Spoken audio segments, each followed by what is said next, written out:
Mesdames et messieurs, bienvenue à ce énième numéro de votre magazine Face à BC. Face à BC, et oui, est une émission où interviennent les invités sur notre plateau pour vous offrir un autre regard sur l'actualité. Vous êtes nombreux à cet instant, Bozolanda Bisso, dans 24 communes à Kinshasa et puis dans 26 provinces et la République démocratique du Congo.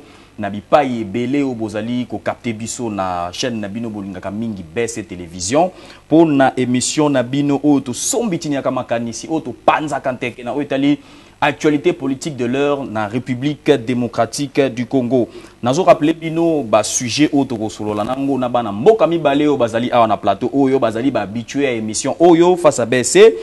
Sur ce plateau, Toko Bandana, d'abord, on a sujet où Nungu Awa na Kinshasa, capitale de la République démocratique du Congo, ils ont phénomène kidnapping.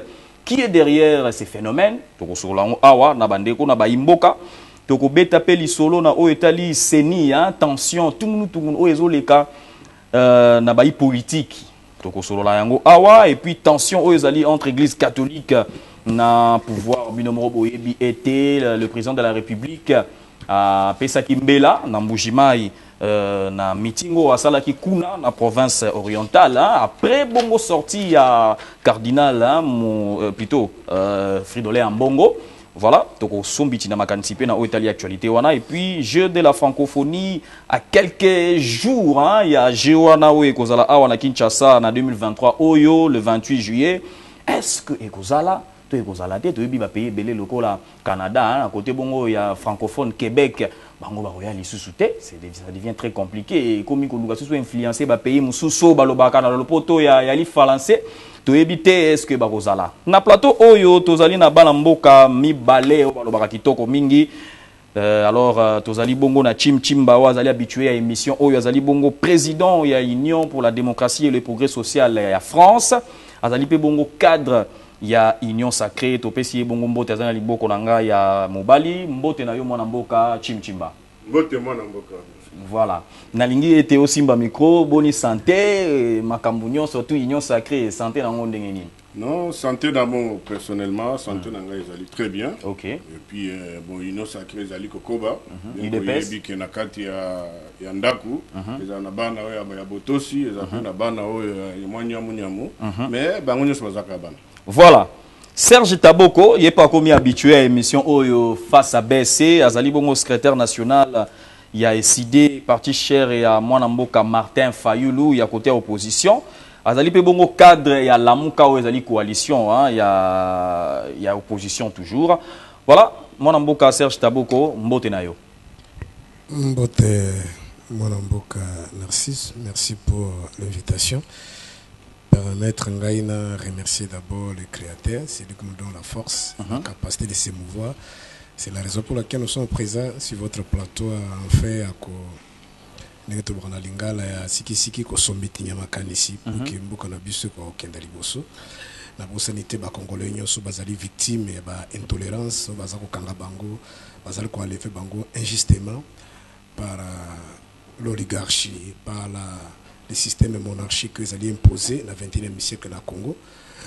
Donc quand ils bande qu'on a besoin de kufa chaque jour même dans le site il y a des réfugiés ba kimaki ba sundoli bandako des as humanitaires nano ezali wana ba sukionate mais bazali kwa ko boma bango lisumba sali kapa bazali ba congolais et face na bango bazali kolela incapacité bandeko ba se prétendaki kozwa pouvoir pour na kobattre la bango en violation ya constitution ba disposition constitutionnelle.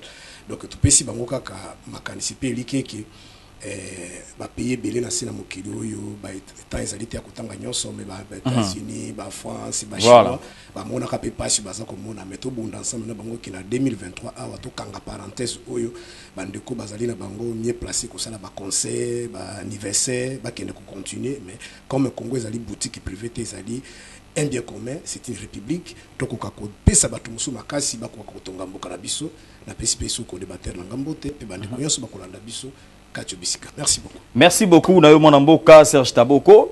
Voilà, nako zonga na yo mwana mboka Chimba. Question nanga liboso na yo etali sujet ya kidnapping yango ezosala nungu na Kinshasa batu bazui machacha bazo non ezosala pasi mingi baso ko enlever tout ça tout monde ki bongo ba photo lo bezaki circuler ya bandeko yo 24 personnes o bakangaki ba présumé kidnappeur pour na yo mwana mboka Chimchimba face à insécurité oyo na Kinshasa vous pensez que l'absence ya autorité de l'État ezali ko instaurer après soulèvement de la population, parce qu'il faut se le dire, soulèvement de la population, c'est soulever qui. Né en moment que l'autorité a décidé que Balouka ba des mesures draconiennes pour que Balouka ba arrêter bateau bazo ko semer terreur, insécurité na Kinshasa. Merci mingi mwana mboka, merci sur la moto na ya mutuya.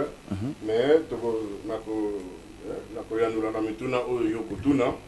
Mais en même temps, malobebele na yoki pas ko débattre na ngao na pesi mbote awo ko le kanga bongote parce qu'il faut na zongela et puis bon, heureusement peuple lelo à comprendre démagogie, à comprendre bateau yo basi basuki, babi solo au salate, ba mika na victimisation ka ko lela. Donc mais bon, heureusement peuple congolais comme Nemira et voilà.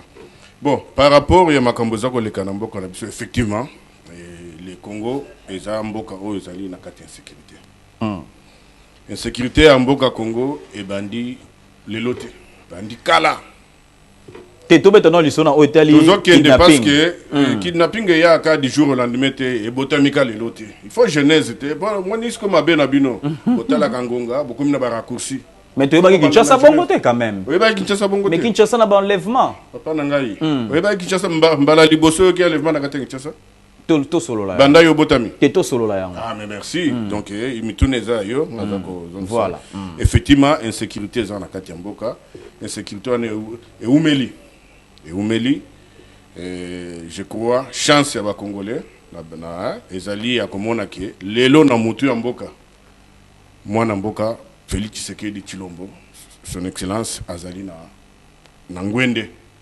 Et tango ya komaki parmi ba mission ya elaki, mission na ya munene ezali ya ko zongisa sécurité na kati ya mboka donc aussi sa insécurité na nature nango nyoso. Na ba oba yebie obalandaka ye alobaki ke akataki tcheleka alobi ye atie mutu na yeba kata pour sécurité zala bi pa inyoso na kati ya mboka ko mais yango tozomona te. Merci beaucoup. Tango na lobi ke il faut to ba na makambo esika euti eza na tina omoni biloko nyoso tokuti lelo oyo ya kuta na yebi ba congolais tango bayoka ki alobaki na bango akuta ki mboko ya kokufa effectivement mboko basi babomaki yango e bati batikaki yango na proa ya batu nyoso de façon ki batu basakana na yango donc ye azoya kotia ba méthode ya sika ba système ya sika na place pour na insécurité ici là lelo la comparaison n'est pas raison ngana vandi na France je crois lelo na kati ya France ba couvre-feu ezali couvre-feu wana ezali pour insécurité moko yé et botami par rapport à Kambo songolo pakala ça veut dire 100% ya sécurité pe et cause à la té parce que ko kamba mboka ko kamba batu ezalaka ndenge moko te na ndenge ba fabrikaka ba lolonzo montre ndenge balobaka ona lingala tout ça donc merci effectivement tokutaki tango mwana mboka azu bokonzi akutaki ke makamu nyoso basi balingaki de façon que ya ko échouer na zeb sayo tango bazomona siko ke azali ko défier bango banda bandi bokonzi na ye aye nako sala ke état de droit ezonga. Pour état de droit ezonga il faut que respecter mibeko ya mboka, que respecter constitution ya mboka. Or ndenge ya côté la kimboka bande ko na biso ebele y compris ndeko na assuré ba ko contredire ngate ba yebaki ke moyen maponomien salema en temps et en heure na mboka oyo après kenkina na ye elingaki ezalate. Mais bazoka moi ke malgré ba ambish malgré ba poso habita benyoso malgré ba aventure na bango pour aventure na bango zanine bango ba se préparer quitter que ba ketokende maponomi nazo koma kokata nazo na question nazo na question l'absence d'autorité à l'état face à kidnapping nazo na question voilà sikoyo tango lobi ke absence autorité à l'état ngana koyebisa bana mboka boye makambo ezoleka insécurité ezoleka surtout na kati ya Kinshasa ezali insécurité provoquer na bande qu'on a biso opposition. Ah bon? Voilà, c'est ça la vérité. Provoquer na bande qu'on a biso opposition. Na pese exemple ya suka awa biso to sali ba mbule belé na kati opposition to tikala ko marcher baza ko gazer biso ko beta biso na ba balle réelle. Jamais, même leader moko opposition, tu vois, mon atamboli na munduki, même Beli à Pamba. Tu vois, mon a marche, système ya minduki comme on y a marche. Donc, oyebi soki date wana ba poussa kangote. Na si batu nga ba kufe Beli awa, nyoso nezaki nini. Balati sango chapeau. Non mais est-ce que c'est victimisé te bino bande ko yinyo naza ko expliquer ba congolais ba yeba esika outil parce que to lali to na muki etikali 6 mois ya ba élection, to bandi ko mona makambo. Ba congolais ba yeba ke loi ezali autorité à l'état yango bandi ko monana to moni bandi ko présenter batu au moni avant ko sala biloko nyosana il fallait qui les copies terraillées avandi a étudier ba stratégie a moni que non donc ezaboye donc photo bloqué yango moni to bandi ko lokota bango nanu ba silité bato bakangami ba ko révéler ba congolais c'est pourquoi na lobi que ezabande ko na biso opposition. Oyoke, bazali prêt pour nos kenémaponomité. C'est ça les mobiles. Alors il faut pas créer une sécurité pour élection et ça les mater. C'est ça la Très bien, très bien. Ndeko Serge Taboko, nae panayo. Face à l'insécurité, où ils ont régné actuellement à Kinshasa, ba Congolais, ba Kinois, ba komi na Bobangi, na kotala ke ba komi ko enlever bango na ba mituka, ba komi ko enlever bango na ba taxi bus, na ba moto. Lelo oyo ezo pesa Bobangi makasi. Olandi bongo, Moimboka oazali bongo na union sacrée. Alobi que bino bozali ba hauteur, il y a insécurité oyo ezali ko sala que pour que to kende na élection té. D'abord, question ngezali, est-ce que il y a l'absence de l'autorité de l'État après soulèvement, il y a population dans l'Italie kidnapping? Bon, merci beaucoup. Nasepe d'abord kolanda de konanga na comprendre que c'est à vendre na poto malili ya kanisi Congo ezali ndenge vendre na France de kobiso tozali ko souffrir pona ba congolais belé ezali malchance ezali libabe na 5 ans yo to ko lekisango yo ko nzana de ko Félix sincèrement nous sommes déçus parce que surtout ngai particulièrement malgré Zali, Tango Kolobate, je suis un homme de Dieu, Nazali prêté à Kokosa, nous on a combattu d'une manière à une autre régime de Kabila, mais degré à médiocrité, tout comme Nangolelo, Nakosa, le Kola Bande Kopiore, les autres, étaient basés au Kabila, pardon, moi je ne le ferai pas, parce qu'il fait partie en réalité de Nangolelo, mais néanmoins, Makambo, tout le monde a un régime de Félix, Nandimite, même Kondo, et Tientiseke, Bissika, Zali, Azana Kimia, na Tombe Nae, Kolo, Abatera Molimonae. Bon, ndeko nangai ndenge na uti koloba na binde kozali na ye soki azaki ana kwa kiza makambo tu kozona si anzete mais lokwa avandi kuna peut-être azana ba information te na ningi kwebisa ndeko que tuvanda kiawa certes régime ya ndeko Kabila pour na répondre rapidement à kambo na sécurité régime ya ndeko Kabila na bisa kibiso ya ce qu'on appelait dans le passé la guerre asymétrique, c'est-à-dire il y avait des terroristes, entre guillemets, ADF, bon, on a beau que ce ne sont pas des terroristes, ADF et les autres. Alors qu'est-ce qui se passe? Ils venaient, ils tuaient, ils rentraient. C'est-à-dire l'ennemi n'était pas connu. Mais là, on est toujours une grande partie en Bokanabiso, prévala puis séné à Rolette na Ruturu na Masisi, ils allaient occuper Kirowe. Ils allaient occuper na Banguna na tango tozolo bato qui souhaitaient civil abiki bazako to preba attaquer bako savir ya Goma na régime Ndeko Félix ya tikila kibiso Kabila tango basali remise reprise na bango ano basala ki Ndeko Félix abande ko sepela yebisa kibiso boye afi asima na ko féliciter Ndeko Kabila lobiki Kabila tikeli armée équipée formée rodée na kanisi ba image ezali nazala tina ko kosate akumisa ki armée wana Ndeko Kabuya kuta kenda qui plus loin jour après prestation serment abi tout travail kaka nango nous ne sommes pas venus fabriquer des généraux, on va travailler avec l'essentiel qu'on a changé la tête comme la tête est changée, tout ce monde là va marcher sous notre leadership, notre direction et vous allez voir comment makambo kenda liboso toka kindeko bisele la lobino er tozu pouvoir et là comme ça to sala ki bakende ko kuta Ndeko Kagame babino Kagame yo zana carnet d'adresse biso to za ba minéraux zwano ba minéraux na biso osunga biso po ba payaba ko kakoya ko investir na mboka na biso to moni na tango Ndeko Kabila soki Ndeko Félix soki ba imboka na Nord Kivu na surtout na Goma parti bazala ki souplete pe na mibision Ndeko zali journaliste munene ozali makambo wana Il y a même un compatriote Zokaki Masasi parce qu'il a fallu ville ya Goma ils la sécuriser dans la police rwandaise. Mais bande ko babunda ti batu bawa na régime de Félix. Baloba ki jamais to kondimate. Même na tango Kabila to mona te ke ba vieux ya Kagame ya watutikala ko yoka te société ne tutikala ko mona te ambassadeur ya Kagame ya watutikala ko mona te ba yembe lobi ke jour na stade. Papa s'assoit Zaraki mais ba yeba ki te ke s'assoit Zaraki. Moto Zaraki à l'honneur kombo na ye Kagame. Siko nzembo ni ba préparer ki na IDPS yo nani oboya Kagame baso bisa biso ba congolais. C'est ndenge papa tse sekela bisa ka biso Kagame boy ba Rwanda nyonso zaka lokuta yo nani oboya Kagame. Toke na lomba. Toke na lomba. Tanga zo binga zo ba insécurité na lingi ko bisa na ndeko boy. Lorsqu'on prend le pouvoir, parmi les rôles d'un gouvernement notamment, c'est corriger des erreurs du passé. Parce que na lobité ki insécurité makabe banda ki na sino tu ko expliquer. Corriger des erreurs du passé. Ya monde ko Félix nenga tu ko ba kataki seleka abeta biso kado chaki na ko vanda ka kuna et ce qui peut salike na parvenir aussi cette sécurité je serais mal à l'aise ba benga nga chef de l'état wana ngai tende ko Félix pa bazuru kaka biso ka malika muke wana donc nazo zongela kama kamonde ko Félix alobaki mais tire loyo ata ko vanda kuna tikala ko vanda te avandi de ko toto ko mona ke ba bisika mosu ki akenda ki mwangonga muke na beni ezaki ni semaine na baluki na ba mais ça ko vanda quand même baki ko vanda kuna sécurité voilà to zonga na insécurité ozo ko rena na voilà to kende na lomba to na 3 sujets nazali koya donc elingi kolobaiki on a lobby corriger deuxièmement c'est préserver des acquis.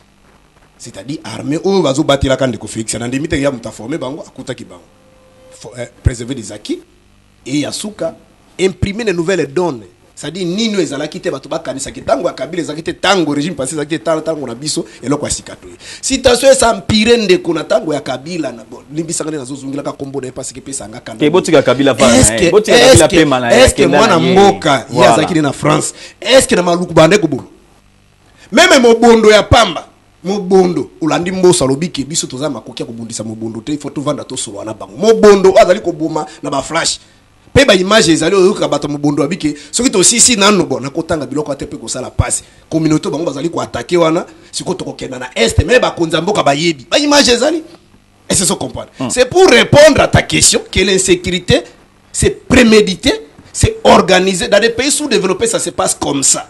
Pour terminer, les Congolais va comprendre. Mais mon amboka lobby que bino ndem tubozo semer. Ya mon azali ko répondre na yende ko. Nani azana sécurité. Nana simbi sécurité. Nana simbi armée. Nana simbi la police. Article 74 de la Constitution de quoi bien ngote lobby boy. Lorsqu'on prête serment, nazali ko prêter serment pour na ko sécuriser intégrité à territoire na population. Article 91 de la Constitution lobby boy. Gouvernement azali na armée na la pour de service de sécurité. Est-ce armée na la police ils ont en opposition? C'est qu'on a un sécurité à la macamboisson de Kazakuro. Ce que les oppositions, mais bon, Kangabango, aïe, comme Makamboka na fiti, Bakotangi la biso. D'abord, Kangina no moto, Bakangi déjà Batouana, Baroluka, en violation de la Constitution. Article 18 de la Constitution au Bibo. Ceux qui vont interpeller Moutou, Botindelier, convocation, et Sengeli ton mandat, Utoba Azali arrêté, aïe, ba motif d'arrestation, n'habité. Azakwa Kolinga Koko, ça va bien en France, ba couvre-feu. Effectivement, Nazo Sili Sabo. Au moins, Natanga Mobutu. Il y a eu ce qu'on appelle histoire ya bande konangai bakasaye na bakatange. Pour comprendre que ça a été instigé par les pouvoirs. Tina moya lelo ba hauteur na ba côté batikala ko yebanate. Au moins ni kamaka mona sap. E uti koleka mikolo. Tina moya lelo ba hauteur na ba côté batika ko baté batu bakufa. Ndenge maloba moni likamba mobondo. Au moins likamba zo lekawana. Ndenge zo mona nyonso zo sali mais sécurité et comme ici qu'on a Congo central. C'est-à-dire on appelle ça une stratégie à de poursuivement pour donner avoir des éléments de langage. Donc ça la élection pour mourir comme ça la beauté. Si je il y a élection et c'est ce qui se fait maintenant. Il y a élection bangonde batu bazali à la hauteur ya makambo. Sujet élection toroya nango après oyo. Voilà chimchimba motuna nanga ezali boye. Est-ce que makambo ya uti ko lobana o etali insécurité o ebanda utakala. Ona yo makambo alobi c'est vrai réellement bino bandeko ya y a union sacrée, précisément il y a eu des pèses. Bozali ko bimisa lokuta pour que bolobake non tout ça boena boye bandeko ya nani ya position bazan prêter pour ko kene na maponami. Merci beaucoup ndeko nako zong sakaka na ko pesa bana mboka moi exemple muke. Te auto mona mukonzi na ye.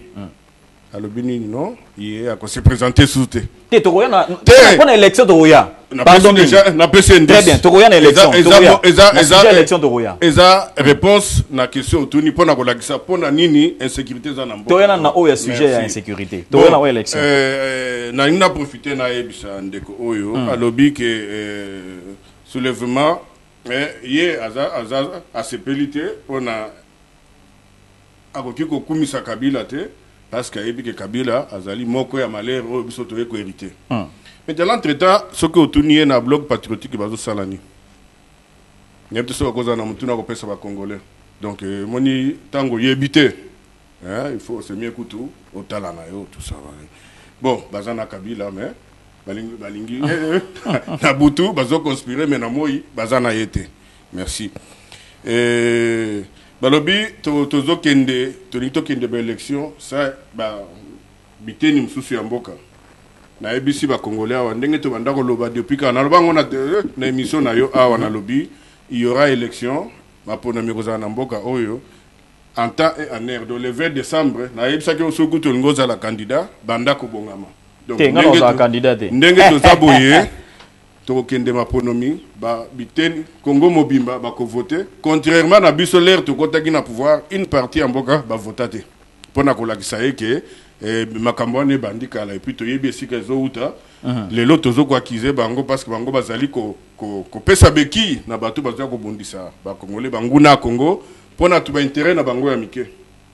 Donc voilà alobi armée tango mukonzi mboka yaki akumisaki mapinga mais c'est normal mukonzi mboka komi lelo na koyebisa bana mboka peut ba ko kamo na présidence ya république plus de 60% ya bato basala kuna ezali bato yo mukonzi mboka kuta. Parce que bazali bana mboka ba Congolais oyo batangi oyo bazali formé pour na kosala misala wana. Donc tango ye mukonzi mboka ye effectivement akuti que non armée zali. Mais na maele na ye ayeba ke na kati armée wana par rapport ya makambu nyoso mabe ba brassage ba mixage ezaki na bato ya mabe. Lelo oyo soko tali to komo mona o général Kingandi abungi okuna akimi okuna mais ya boyaki bangote. Donc azali ko kumisa ba pinga nyoso o bazali abiso o bazali dévoué pour na kosaela mboka. Donc ça devoir rôle voilà pardon pour que tout bois que la tête qui au propre pas ya mutu que non oyo boya sali boye tout ça biso sotoza bana ya mboka tout ça ba congolais kinoa to kinoa te o mutu ya mboka boye tel te tout ça biso nyonso ba congolais tout ça na droit ya kozala na kimia population il faut à sécurité na ezala assurer na nyonso wana. Quels sont les voies et moyens parce que tout ça n'a pas sujet tout le coup surtout dans hôtel élection on te revend dans un mois mingi parce que il y a des autres ça que quand il y a majorité na il y a opposition des salamon nungu. Alors quels sont les voies et moyens pour nous éradiquer phénomène kidnapping tozo comment on a des questions pour que au nazo zonga mais pour na personne déjà moi na me kiso mandambu parmi ba voies et moyens na me kisaye voilà parmi ba voies et moyens il y a comme lelo qu'on voit na télévision parmi les voies et moyens mais na tchena na ngona parenthèse nekalobi alobi président Lobaki bona Kagame ba tei de pese ba yembela kié na stade et tout il faut na ibisana ndeko il faut aye bango parce que politique ezapé art il faut ko ye bango ba Rwandais o to monaka bazali binemi na bisote na lobby yango na télévision ba Rwandais bazali binemi na bisote ya avandi na capitale Kinshasa po ya zoba nanga ke na vandi na poto nga nazali plus ancré na kati ya Congo ko le kae bon et puis na yebisa ke nazala ka chaque fois yo yebi donc c'est pour dire que tant que tout va risque ya ko tika bana eza poto ko sonner ba aventure te soko kei na ba frontière na biso surtout na ba Goma mona ke na Tongo une grande partie ya bande ko na biso ba Congolais ba 450 na Rwanda pour na ko sala survie na bango voilà pour na nini mukonzi mboka tala ke non ti le lozo le bango to tika buzoba oya kala oyo batu ya musika balingi ba kabola biso to privilégier ba intérêt oyo ko sala ke biso ba na mboka to zala kitoko to vivre bien Kagame ayaki awa effectivement pour na biso to yembela kié to sala bango défi Congolais moko a bosanité Congolais moko a bosanité que Kagame président ya Union africaine bango ba benga kié pour ayako boya élection ya chef de l'état heureusement yo yebi mais ya yebi angote Alors, tango Kagame a été pour un motif à comprendre que non, oyo bango bazoko ça y a monaki tableau à vérité. Yango tango Kagame a yé, biso beto bana ba, biso to ba tasi anzete, to omoni avantage na biso. Pour te yebi makamu. Y'a le vieux homme de sanzete te yo kuna na banda na. Oui, biso anzete. Biso anzete za na forme belé. Lenga na zoza na anzete na ebité ndeko azo sa nini awa avant na kinde poto. C'est pourquoi j'ai dit na anzete wana okuta ba docteur en sciences politiques. Oyo ke lelo thèse à défendre koleka kutu mutakenda lovanium. Donc ça voilà. C'est clair. Très bien. Pour tout conclure dans le sujet. Donc lelo nous avons informé dans Ndegoke pour garantir sécurité en Boka. Chef de l'État a formé plus de 20 000 éléments. La forces armées congolaises lelo. Oh bazali doté naba biloko bibundeli nyoso oyo. Mais pourquoi Kinshasa? Kinshasa y a pas de Kinshasa, une petite ville, la capitale. S'il faut paralyser Congo, il faut paralyser Kinshasa. Merci. Voilà, merci. Donc, à l'obi on a makambo mobondo tout ça. Oyebi lelo lelo ceux qui va commis ko kende ko kanga batu. Tu kalate au komandine. Là ba kanga leader moko azotinda batu wana acharnement. Mais je crois bien Mukonzi Mboka atali bonté pele qui est mais atali habité ba comme le robine langa na zolo abeti na mesa et obaye bakaete tango alobi soko ezoya ko lobela makambo mboka loba yango mais soko zoya po oya ko créer insécurité ba ko koya na yo et je crois que décision ne suezwami et je crois na kebisi ndeko nanga bino batu ya opposition bokeba parce que ba blague wana donc chef de l'État à comprendre que bazali disposé te ba yebi pe démocratie te mais ba yemba kango ba yebi tina nango te. Alors, awa pe na kati ya mboka Kongo zo senga ma dose ya fimbo. Sikoyo, tango na yebisi yo, tango tuna kingai mutuna, na répondre yo que le fait que bazolo kota ça veut dire il y a une stratégie parce que ngana sepela to l'air na comme on a kino, ministère de la défense, na ministère intérieur, ba yo kanipo va travailler en synergie. Et là quoi est très très important. Et en même temps, et là toujours déplorer na kati ya mboka oyo, kindoki ya mboka oyo eza moko. Ennemi ya Congo ezaka congolais. Mobondo wana soko landeli azaka congolais. Siko yebisa ngai biso to vanda bane belé. Neni ni mobondo azako bomate. Pona nini ka lelo? Mobondo wana soko tali azana moi opposition moko boye o balingité élection ezala. Donc il faut pas créer trouille, c'est ça la réponse. Na ozongela te parce que c'est ça, ba détail et kalaté. To bando mona batozo le kana babar et comme alkambuya acharnement. Très bien. Mon amboka Serge Taboko, tout qui na lomba on peut tout conclure na sujet oyo parce que tout tikani na ba sujet mi balé pour que tout qui na on lombango. Yebisa biso. Quels sont les voies et moyens pour n'apoloka ko éradiquer phénomène oyo tali kidnapping na Kinshasa parce que ezo sala pasi mingi et tout le coup ba congolais ba kinois ba na mboka bazali kolela ba komi na bobangi na komataka ba taxi bus na ba moto parce que est commis très très compliqué. Bon, on a liboso ezaki pona kosunga malgré zo côté ça isusu ba hérésie belé fona meka kosunga ye soko moni ndeko zo sentir que c'est il est parmi ba autres zo mona ba inculte, c'est-à-dire les gens qui sont pas cultivés politiquement, ils n'ont pas de valeur. S'il vous plaît, ndeko azo abandiko déborder. Tango na kobanda e koma batu ya IDPS o batu ya boy ndeko zala na contexte to sala débat moko na ebité makambo zoko loba merci beaucoup na zo épargner yo na ba nzela wana na épargner yo nango merci kanga bato nyonso bakobanga ko bapopona armée na la police compter 6 mois regarde ma face va m'arrêter, ça ne te dira qu'on peut quand même conseiller alors d'abord prochainement si vous m'amenez un co-débatteur qui vient intimider déjà dans les plateaux non s'il vous plaît donc moi j'ai levé l'option de se battre pour mon pays. Si lui pense qu'ils ont l'armée, la police vont intimider tout le monde, comptez sur nous qu'il y a d'autres Congolais qui vont vous donner leur corps pour que vous puissiez faire ce que vous pensez. Donc il ne faut pas venir ici intimider les gens avec beaucoup de gens. Donc nous disons ceci. Merci. Nous disons ceci. Les voies et moyens. Les Congolais vont compter na bangote. C'est-à-dire ils n'ont rien à proposer. Et voilà, ils sont presque à la fin il y a mandat na bango. Biso soki tozi bo kambia mboka lobi, comme bazali na confusion, ils pensent qu'il y a un royaume. Mais bazo ba kolokota bango dans un pays démocratique, le quoi bisika uti na poto ba lokota ka batote. Batindra ka moto mandat convocation, ce qui peut-être une fois deux fois été, bah continue les mandats, mais tant que bazo kanga moto conformément à l'ibeko, bakoluka. Mais kidnapper batinde la convocation. S'il vous plaît, s'il vous plaît. Tokene le monde, to continuer. S'il vous plaît, s'il vous plaît. C'est vraiment la médiocrité. S'il vous plaît. Halobi na kata na ndeko nazo komika kata fragasi. Ba sikali babike so motaza na fragasi bakangi bakeko bomba. Lelo franki zongo combien de temps ni famille ni maman na yo ofanda na France. Na baki so keza bato na kokwa ko avancer. Peut-être ko comprendre mais pas lui. Ose mona balokota moto babombi babike wana za na constitution. Pour na ka fragasi. Babombi était. Franki zongo où? Il est où? Bazo yoka ye bazo entendre. On est quand même la disposition nini. Merci. S'il vous plaît.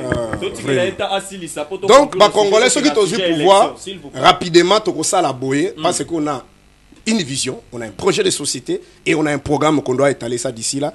Nous allons faire ceci. D'abord, on a 3 parties. Première partie, c'est ce qu'on appelle les mesures préventives. Parmi les mesures préventives, ce qu'on appelle, il faut ramener l'autorité de l'État. Parce que partout dans le monde, même les États-Unis, on ne met pas militaire derrière chaque citoyen. Mais il faut battre les criminels, les la population à sentir que l'État est ceux qui n'ont pas mais pour qu'on ait un niveau à ramener l'autorité à l'État, il faut recycler. Ndenge ndeko Félix alobaki je crois libanda mboko landaki abiki na yeko kuta armée oyo batikira kinga na régime passé pardon la police balata baoka batini. Alors il faut recycler ces gens là. Ko recycler bango, ko former bango, ko wana pe nazo profiter bango côté na deuxième phase ezali réinsertion. C'est-à-dire ko recycler bango ko former bango mais on ba centre ba rattrapage ba formation. Comprenez? Et ko suka ka wana te. Oui, là nous sommes d'abord dans la mesure préventive et il y a na phase de réinsertion. Et bozwili susu faut ko tia muto na ba condition parce que c'est un homme ko tia na ba kotande bazwaka omoni to na mboka na ebite mboko soki tokulu ke on se paye Yemen se paye pays nini soki paye même na Syrie na ebite okukuta même le ko le paranga na tiango même pona ko sala kaka ko réguler ces circulation basoda na minduku kakabo na ebite fana soki za la kabongo. Donc ça montre que les pays ils en a bord il y a implosion. Alors to recycler bango ko faut taper mutu li futi pour katika ko kende ko sala tracasserie sala musala malamu et qu'on permettre que la population soit sécurisée, puis qu'on permettre que les soldats, dans la police, la police, l'armée, la sécurité, la rôde, la moussala bango, pour toi lever les éléments de langage, président burundais, le président Kenya, balobaki, nous serons là au Congo jusqu'à l'éternité parce que la RDC n'a pas une armée et une police responsable pour sécuriser ces populations. Olanda qui président burundais, ou tu Olanda président Kenya, alobi qui bakuzala parce que on n'a pas une armée, on n'a pas donc. Na loba qui n'a de compétence à comprendre ngate na loba qui déjà qui lorsqu'on prend le pouvoir parmi les rôles d'un gouvernement notamment c'est corriger des erreurs. Bon corriger cette situation s'empirer.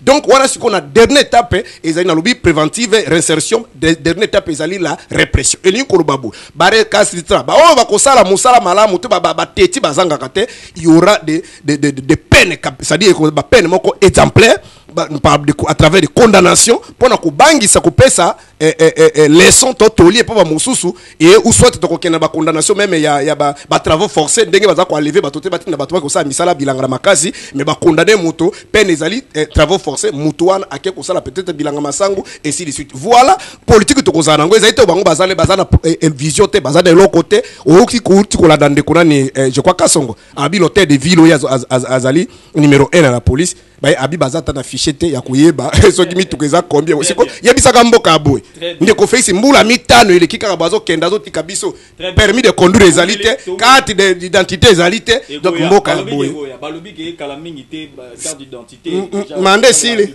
moi na Etienne Tshisekedi président de la République ça lance tina présidence ba permis de conduire ndenge pas na permis de conduire azana ngote ya ko na ebite peut-être na France azana ngombe na sujet auto conclure na sujet auto zo o Italie élection en 2023 pour na monique sujet o Italie francophonie tant ezako ke na mulai mingi et to débattre yango na ba émission o Evolanda élection 2023 mon amboka chimchima na banana on a o Italie question élection parce que ils ont cadré na o Italie sujet au ya kidnapping parce que s'il y a l'insécurité dans la capitale ou dans la province élection est la compliquée.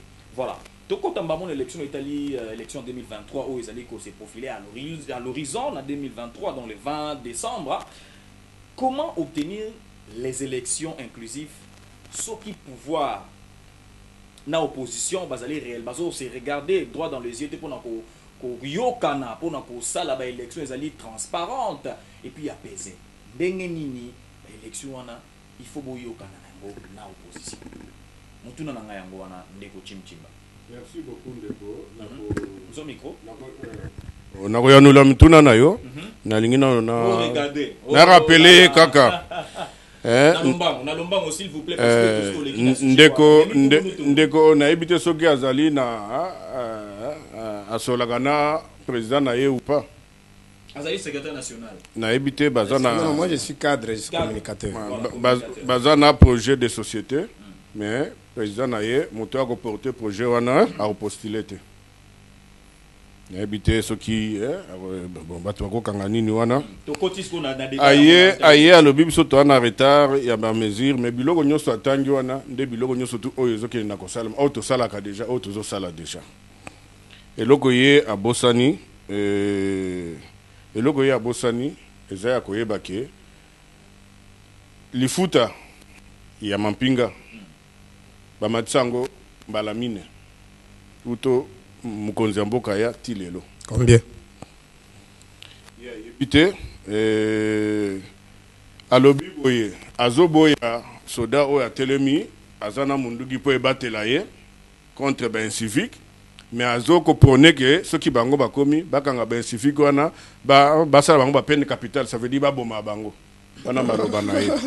Donc oyebi tango tozo solo là il faut to keba na congolais parce que mission ya liboso na nezali ya kobatela congolais nde mission mukonzi ya mboka zanango. Heureusement congolais à comprendre, voilà pourquoi congolais alobi que non il faut continuer alors bango komba yebi que IDPS na pouvoir ezola kisa ba preuve nango bango bazoli moi banda kala nazo répéter bazala qui disposer te pour na élection toujours le belle élection mais ce qu'on a évité to ko belle élection na bato balingi ko kende élection te.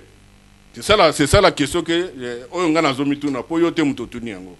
Donc tangu processus oyo e bandaki bato bakanisa yango ke za aventure eza aventure bino IDPS donc to même bango de toute façon ba sala qui de façon que moya ko sala ba élection ezate mais bazo comprendre tende nini élection zo salem ti nenge to komi le na phase ya ba dépôt ba candidature ba boyi ba komi na ba formulation na bango l'air ba moni autorité à l'état eleki chef de l'état beti na mesa ba bangi bazongi mwasi mapo ba échouer na ba plan ya mabe bazala ki nango na moni bango ba komo zonga mwa malembe batkana revendication moko batkana na eloko moko audit affiché électoral audit affiché électoral. Merci beaucoup, merci oyebi tangu bozo ya ko kamba mboka boya na ba aventure te seni ezali institution d'appui à la démocratie plutôt na seni wana basali musala na bango basali même ba appel d'offre par rapport ya ba organisme oyo balinga ba ya kosala audit ya ba fichier wana ba réussir na ba appel d'offre na ba retenir bango ba auditer fichier mokil batu nyoso bandimi yango kaka bango.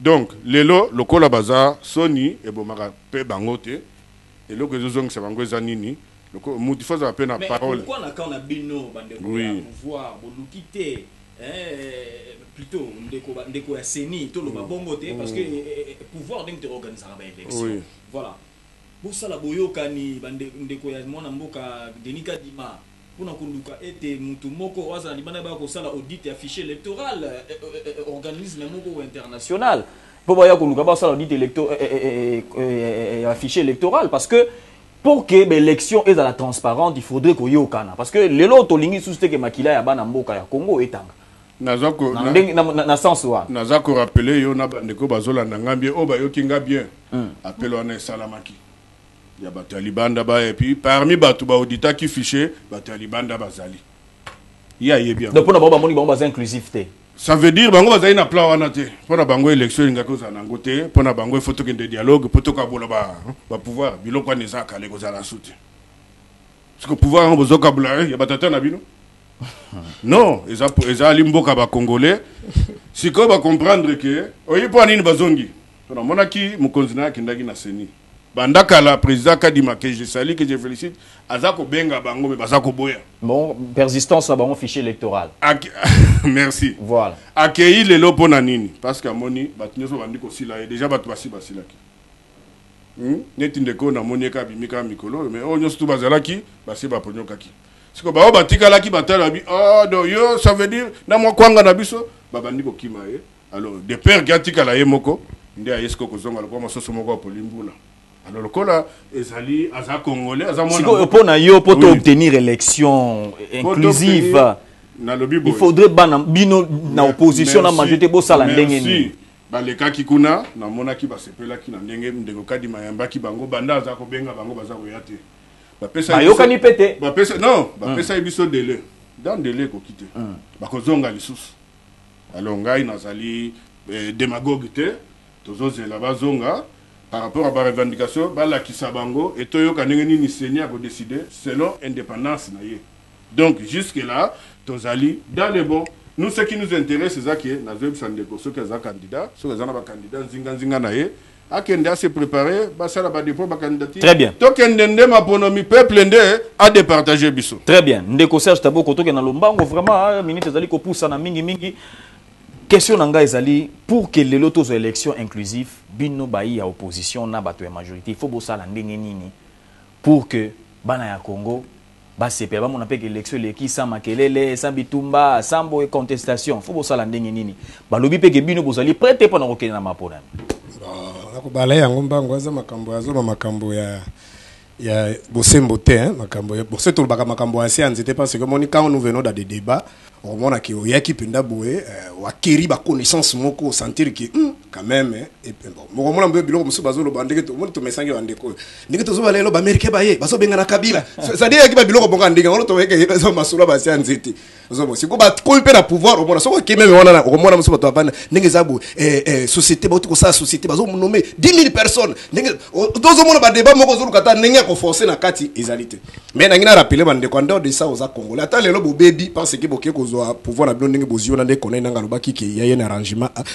pour éviter le bain de ça mais en dehors de ça ba congolais belé ba sacrifier ki ba vie na bango pour ne tomber papa tse ce qui na bandai ko sala si vous pensez que ils habitaient de guerre ba sango ba kufa na bitumba ba maser ba kufa barosi bakufa kuta liboso ya nini ya IDP cité mais na kata ba église les gens ont sacrifié leur vie ba matungula uta ki musika poto ndiba beta e ba boma ya kenda boka ça qu'ils habitaient de guerre et les gens ne sont pas prêts à vous laisser vous pensez c'est un royaume ne bolo baka mo ne bolo avec beaucoup d'arrogance makamo azoro ba pe nazo sésité mais ngai bisana ndeko bo na moka na ba répéter ngo ba ronde ba ndeko na biso na français c'est notre frère quand même ba conseiller à Félix bazong nos frères baza ba frère na biso quand vous parlez de frères ni kolobani même sur le plan spirituel même sur le plan sémantique frères zanine et entre temps relations internationales makamba frères zakate zaka proma ba intérêt lorsqu'un groupe déjà ba yokani ba boma kabino on tue les Congolais chaque jour rapport ya souke uti ko bima ya ba espérer aux Nations Unies ba bi que c'est Kagame qui alimente ba M23 boma kabiso et pour vous passez dans des médias baza ba frère na biso bolinga ba lobani pona ko masquer kaka bêtise bo salaki o bo qui va na ba Rwanda ils sont pas nos frères là tango ba to balingi biso te bazo sala biso mabe parce que moto aka kokata ba congolais ba mutu na Congo ezaka mo kaka système eza les Rwandais tous qui sont derrière lui totalement non ça dit tout ce que Kagame est en train de faire c'est pour faire en sorte que c'est totally malade ba congolais mususu ba kota rapé na gisi ça c'est un faux raisonnement même côté avant en Europe lorsqu'il y avait des problèmes entre les Allemands et les Français ba baka teke toti kana biso ba leba baza ba ndeko na biso c'est terre à terre. Vous comprenez? Lorsque vous êtes agressé, il faut qu'on se défende. N'a pas article 74 à conscience et le but est que tous les frères, on défendre, on sécuriser l'intégrité du territoire, on combattre la population. Ça dit qu'on bunda, armée moussa nango, basa la karame pour ça. Tu peux bunda la mboka. Tu comme la mboka on dirait congrégation moko ba jésuite. Oh ceux qui n'a pas M23, on va quelque chose là. On va kenda ki na Kenya. On va kena Angola. Bazo kana kutu ba luku ya place ba loger bango. Et ceux qui va insérer bango mais ceux qui Frank Diong o bunda na tenti sekedi ceux qui Fayulu o papa tse sekedi benga commandant du peuple wana ba demo tenga maki ye wana soutenaki na tonga bimisaki na elingi ko ba kena compréhension na bango soko ngoza Congolais faut soutenir bango soko zana mais soutenaki mo lamboka Félix Tshisekedi apo ko bimana na prison Félix a traité Kabila ba tous les noms muyibi o ezole kana kasa yé ba boma ete bango le ba kasa biso to ko lobate parce mais bango ba loba ba propos Félix aloba kutu biso to lobi angote yena bande kone mi yibi bazana papa tout ce qu'il a dit ba image ezali biso to lobi angote bon donc on a sujet pour obtenir l'élection voilà pour ba kabilo kona te ezaki to côté bozali ko yokisa ba congolais passe en plus alobi ba mukonza mo ka sa former 20 000 militaires biso to na besoin d'information na télévision to na besoin de ba battre la bato kuna na STPA mboso lobi ke bazana makokite bakoyoka na mobondo ya zo babazana 20 minutes ngotie bango na limite bo utiki bango koteni ba kongo bana besoin information na tebe bana besoin de bato babunda donc ezali pasi pe mawa nazongi sikola motuna na yo nazokende pe nazoprofiter na conseil na mususu bazana bango tokena 10 minutes limisa ndeko omwe tango tozaki na ndeko Félix akabola 5 problème ezata tango azotelinga na kana ba election na ina caméra bisika mususu ba kei mbongo ezali te ba komi na place batambo na makulu ba mususu bazalaki te so ipo tali na bato bazo kumisa Félix siko soko luki ko mona 10 figures ezalaki te papa de ko komate mingi ba yena bango kaka po ba mona eloko gâteau ebimi donc ndeko Félix c'est notre compatriote c'est notre frère Congo ezali depuis tozo départ kino le Congo zo kufa chaque jour ndeko ba histoire ba bisi biso bo nomba bato bakufa ki na première guerre mondiale na deuxième guerre mondiale nomba kufi na Congo depuis 96 kino lelo nombre ba congolais les kebele mais tokende na sani si dembo kezaki okaba papa tse segera zaki kuna ils sont allés même signer des accords avec les Rwandais parce qu'ils voulaient la paix mais tokana kibwe wa kolinga kamba il faut uta nzila maponani conformément à l'article 5 de la constitution baba wasama kama na kiyanki baba sala plus kolekana Kabila voilà ce que Kabila faisait. Il laissait même, en 2006, les représentants de Bazaki na série. En 2011, Bazalaki, on a dit même moto soki Kalamba, Félix Bandego Abimakuna. Mais qu'est-ce que Kabila faisait? Kabila laissait même que bateau opposition Bakota, mais exorcisé Bango. Mais Félix ne veut même pas Bango Azo Kanezake, CENI, et ça le ministère de la Santé, presque va qu'on nomme Bat. Oh, CENI, c'est une commission électorale nationale indépendante, c'est un organe indépendant, conformément à l'article 211 de la Constitution. CENI, c'est pas la panade de ceux qui sont au pouvoir. CENI, c'est la panade des parties prenantes. Elles ont la société civile. Elles ont le pouvoir. Elles ont la majorité. Elles ont l'opposition.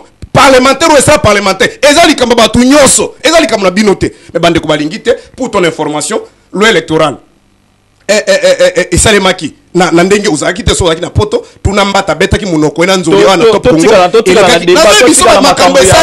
personnel était na zolo ba mata et nzoli parce que bango de bato ba zwaki le débat il y a eu même un débat na top Congo pour na kolakisa parce il a fallu qu'une commission mixte Salema pour na makambo wana on se comprend oui même ministre actuel de la communication et ba sala ki ni mo soki à G13 bazaki na ba sanga bande ko luka pour l'inclusivité donc tout ça soutien zala ki ke to sala makambo na ndenge mala peto bunda même na Félix même la souka marche souka tanga va bazo coup constitutionnel wana malonda sana na secrétaire exécutif IDP ça bomisi même bateau parce que il voulait pas que malonda ça nini azala reconduit balobi que toko sala ba réforme extra parlementaire et vous serez d'accord avec moi les professeurs Kabamba ya qui même église catholique Kabila bisi bon tesi bo côté na kati kuna et ko simbate donc nous voulons question avoir il y a interne au Italie camp politique na yo Martin Fayulu reviendra-t-il à sa décision, oui ou non? Parce que yo peut avoir besoin d'ambition politique. On a besoin de gérer. Yo peut aucun saper ma canesina na parlement.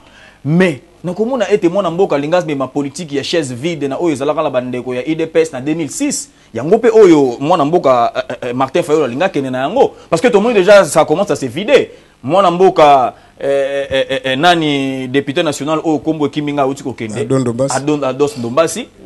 Est-ce que il va revenir à sa décision? Merci. Parce que l'élection au Balobi, ils ont on a clairement que Bandeko est l'opposition. Voilà. Vous apprêtez. Toi, tu es un jeune très intelligent.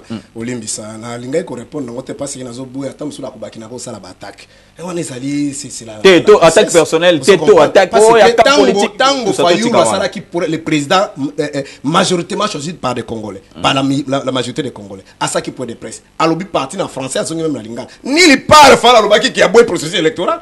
Peut-être ceux qui français ali moi kilo mazonga ki na lingala abeti kutu seta bina lobe na boy ba journaliste ba kende ko interpréter ndenge mosusu wana kutu na centralité jour à sali point de presse il a dit d'abord ceci parce que pour mon frère Rogakozonga on a plateau mosusu écoute ce qu'il a dit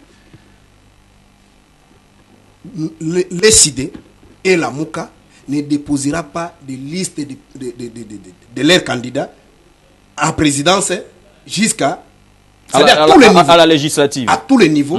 Tant que, ça dit la des conditionnalités. Tant que les fichiers ne sera pas audité par un cabinet compétent, indépendant et international. Et devant la présence de toutes les parties. C'est ce qu'il a dit. Nous allons utiliser l'article 64 contrairement à Papa Tshisekedi, parce que mais quand la 74 personnes yango be kokanga bino lisusu article 64 pardon limbisanga na avancé contrairement à Papa Tshisekedi na 2006 ezalaki boy Papa Tshisekedi aboya ki processus faut n'a pas refuser le processus Fayou dans la carte processus puis ce processus il y a beaucoup d'étapes il y a de différentes étapes entre autres notamment enrôlement constitution et fichier dépôt de candidature convocation à corps électoral publication, ça ce sont des différentes étapes, ça fait partie du processus. Mais tu sais, c'est que d'abord qui te pas processus qui m'a bien, mais tu sais, c'est que d'abord quand pour ba écarta quand il y a un poste à vice présidence, ba pesa qui zaidi ngoma. Ce que ça qui pour un processus qui m'a bien, engagé à l'élection 2011 était. Mais faut n'a pas refusé le processus. Il dit dans l'étape et à dépôt ma candidature, il a mis des conditionnalités. Donc, et là quoi sous quand on na mutu na yo, faut n'a jamais demandé à connaître nanga kadima kutranaye. Il y a la lettre nette soko tangaki, il y a yebi ba lettre ezali au kadima nde akomeli. Très bien. L'homme est crédible. Et comme un homme est civilisé, à répondre. Ayebi ke tu as dit que makamusu bazolo bana ezo depa na nani na kadima te, il y a dit que toke ma ponana. Mais quand kolanda ki kadima dimanche le kyo kuna loba kibo. Il y a des contrats majeurs après ça qui mi balé. Mbongo na minute nde tozoloba bazana besoin à 500 millions. Mbongo ezalité basali 8 mois bazana mais bino la bino se préparer mais konangai c'est biso na lomba on appelle ça maloba olobi ezali kama batu nyonso mbongo ezalité eloko asuka sécurité na sécurité na mbongo ezali kamba kadi matin ezali kamba ndeko Félix na gouvernement na c'est donc nani sikozo bois so bobo ko pesa mbongo bobo ko sécuriser nana boy sikoyo élection ezali biso to bino. Merci beaucoup to pesa chim ndeko maloba ya suka pour que to clôturer rapidement parce que ndeko sel taboka lobi mingi voilà contenir makambo. Merci Nanine Bobo Tening à rigueur na plus qu'à minute et de part et d'autre en tout cas voilà la CP voilà tout ça va congolais voilà micro ya moana apparemment comme nazoloba ya zo kangote toi zo comprendre ngote mais azo répondre na yango donc au moni bateur technique Ndeko.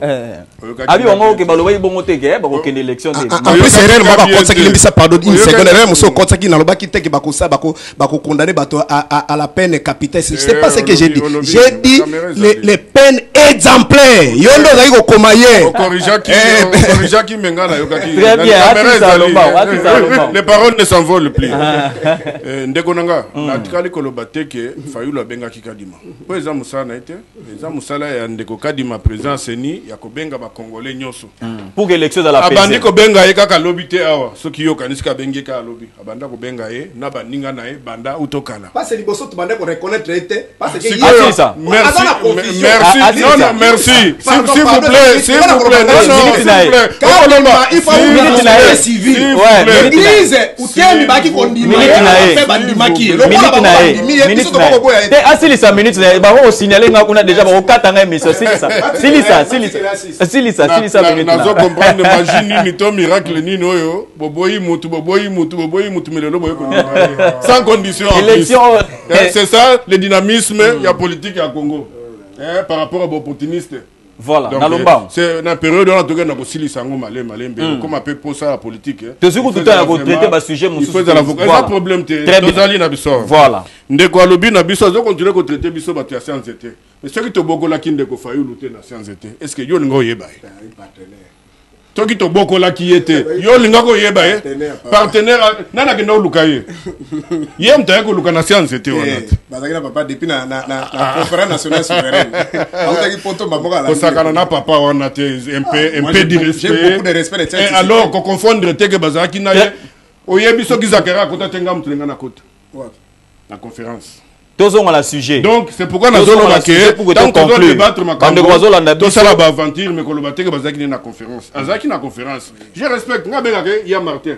Makambu nyonso mona sala na Paris. Atalanga na caméra. Ce qui ngana tellement qui dépasse tellement quitté ango sala ngote. Mais ingratitude oyo merci tozokende.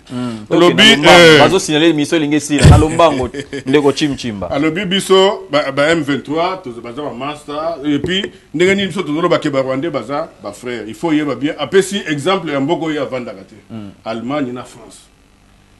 Ba yokana ndengeni ba banda bitumba ndengeni. Ça c'était des ennemis. Bah se considérer comme des ennemis. asilisa donc chaque deuxième round d'émission lelo bazongeli kobenga na ba frère et soko tali bango ne ba précurseur ya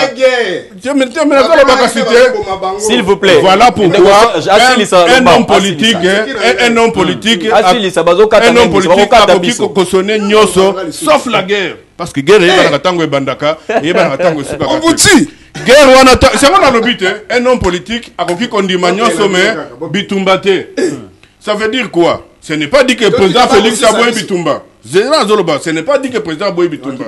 Et Nazoka Moussayo, ce qui est continué, là, le Lomuki, au comment on a des mots de côté là bango. Ferme la parenthèse. Nalomba, on a ce qui Nazoloba, on a des annonces Bitumba parce que Kondimate Batuna va Koufa pour après l'Obi Boya qu'on vende dans la table. S'il vous plaît, quelques minutes assis ça. Merci beaucoup. S'il vous plaît. S'il vous plaît. Bon. Merci beaucoup. Merci Nadete Patrick Komba. Bon, merci beaucoup. Une minute. Continuez na Lombang. Voilà, na Lombang.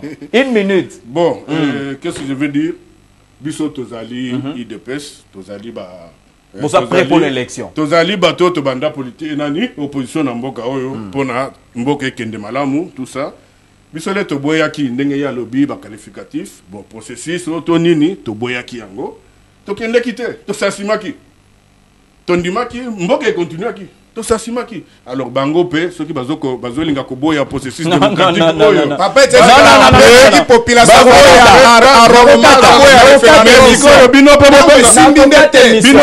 non population merci chers téléspectateurs merci Nabala Mboka merci voilà boye kitoko merci esengo ezalaki na ngai to bandaki na tension to zongi ba seka biso toza ba congolais en tout cas voilà boye kitoko tozalaki bongo na voilà très bien